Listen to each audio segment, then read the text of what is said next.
family and Daisy knew exactly what was to be expected, and therefore any other young person going through something similar would be able to get that information and see a real person having gone through that process. Daisy actually is, and her mum Jo are going to be coming later. Oh, there she is! You sneaked in, man. So I don't. Are they going to speak just now? Later. I'm going to speak a little bit later, just about their experience. But thank you for being so brave and to be up on the big screen so that other people can see how you went on.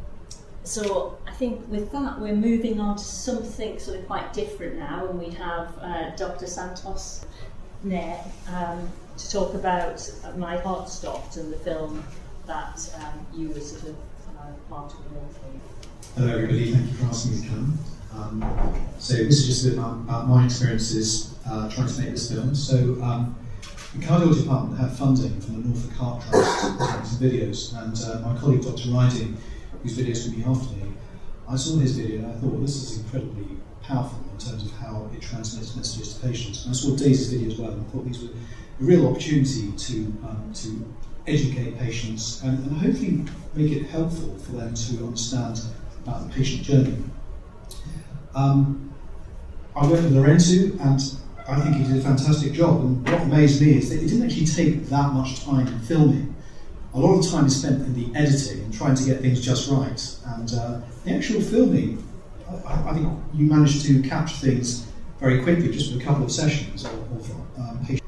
Rather than say to a patient, look, this is what it involves, you can read this information, it's much more, I think, informative for somebody to actually be able to see what you do and what the patient journey is going to be, especially in the hospital that they're going to have things done. Daisy and her mum Jo up to just talk a little bit about your experience about being on the other side of the camera at a time when actually you were already going through a lot of personal stuff yourself. So thank you for that.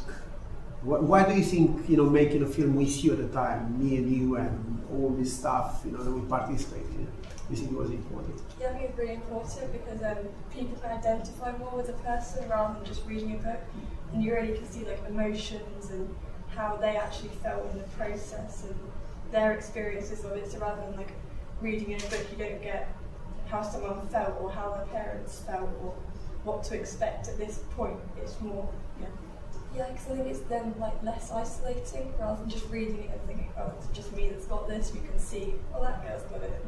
Oh, everyone's watching these videos have it as well. Yeah, it definitely reassures you because you don't always ask questions, but when you're making the film, all the questions are answered for you. Yeah, I really felt that when we had so Daisy'd been going since she was 8, and we had all the appointments, and I took in a lot from the consultants, but I think a lot goes in, and as soon as you go, you forget a lot of the information. I felt that the film, you can always refer. There was a lot that I used to absorb and then miss when I got home from the consultants, because I think that you're worried, and as a mum you have other concerns, so I think that when I watched the film back I realised how much information there is to help me and to help Daisy and to help future people. That was a big thing for me. I felt we looked forward to seeing you in the journey in the end. Every time you came, that was something for us to focus on as a family. That helped us in the process as well, and I know that you used to say things like I had pain and stuff, and I just think, oh, I hope that's how it was. That's what happened, and you never ever asked to change anything. That was as it was. And I think with you being neutral, that was nice for us because we had all the different departments to see, all the consultants, the nurses, every single person who helped. They were all expert in their field, and I think that was important that you helped with that as well in your field. It's very good. Everyone was very kind, and the empathy was unbelievable, really, the journey. Possible. Well, I couldn't believe how many people were involved until I watched that film, and I was there. And I thought there was probably about 5 people. And then I came out, and then I watched the film. Even while I was in it, I didn't realise who had helped us so much. And I think I watched it and thought I was quite blown away by the volume of staff that cared for us, really, on that whole journey. Yeah. Thank you. Pleasure. Thank you very much. Thank you so much.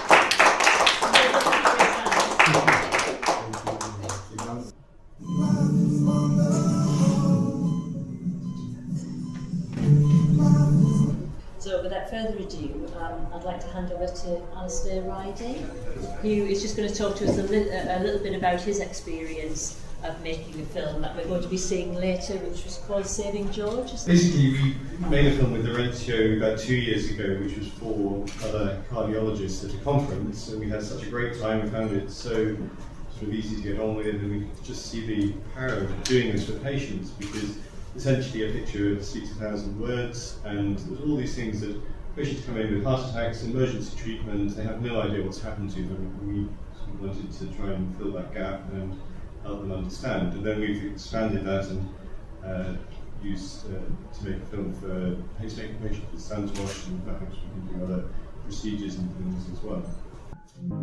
Hello, my name is Eddie Morris, consultant in obstetrics and gynecology at the Northcote Norwich University Hospital Foundation Trust. We've put together this video on what to expect on the day of your planned caesarean section and subsequent stay.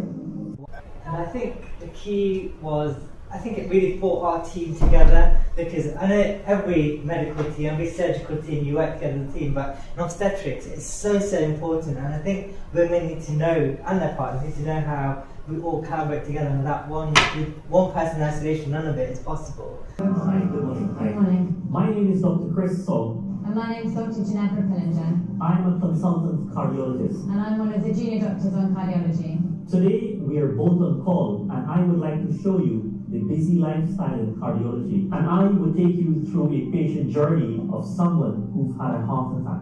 This was an incredible film. We started filming this, basically, it was my first month working in this hospital and as a consultant. But on this particular case, we got a phone call that there is a patient who'd been having multiple cardiac arrests coming in to hospital, and we had a camera rolling, so we said, fantastic, this is a great opportunity. We make sure that he catch every moment of all the action, and it's a great film to show patients, the ones who come in with a heart attack, because when they come in, most of them don't really know what happened. They come back and see me in clinic several months after, and I have to explain all of that again to them. So I think this is a great opportunity to showcase our department, to show patients what we have done for them, and it gives others confidence as to what the sort of things that we do and involve in, and make us a better place. And I certainly agree with you, 175,000 people get a heart attack every year in the UK. And the thing is, people don't really say how great job we do. It's only when something goes wrong, that's when the complaint goes out. Cardiology, like many other specialties, I'm sure, one person cannot fix somebody's heart. It's usually a team of us, and everyone got their own job and sort of work what they do. And it's an incredible thing working part of the team, and without them, there is no way I'll be able to save his life. So, as Renzo very kindly introduced me, so Iain McNamara is my name. Those are my hands in the video. So essentially, this young lady, I've got a slightly strange practice. I'm one of the surgeons, the trauma surgeons here. And I inherited from my predecessor, Simon Bonnell, I didn't have an interest in it when I arrived, but an interest in kneecaps and dislocates essentially. And so Simon had very much a tertiary referral practice, so people were coming from all over the UK for him to evaluate them and see them. Film is a really good medium, because no one's going to go, describing it is hard enough. Looking at papers in a textbook is difficult.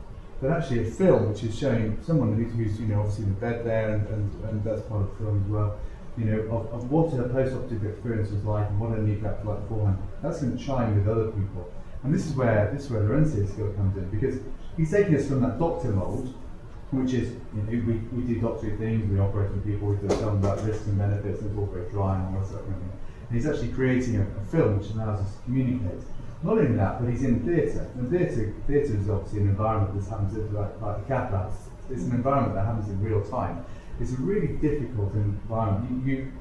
You want to be as engaged as possible, but actually there are moments when you've really got to concentrate. And Laurentio was just brilliant in there, to be honest. The team, introduced himself to the team, and then was just a fly on the wall, basically. There was no problem. The team thoroughly enjoyed having him there. And brought into the whole process, and likewise, the process of editing and producing it, coming up with the ideas and altering where the film was going, such that it was going to appeal not to just the sort of medical audience, but it appeal to the patient audience.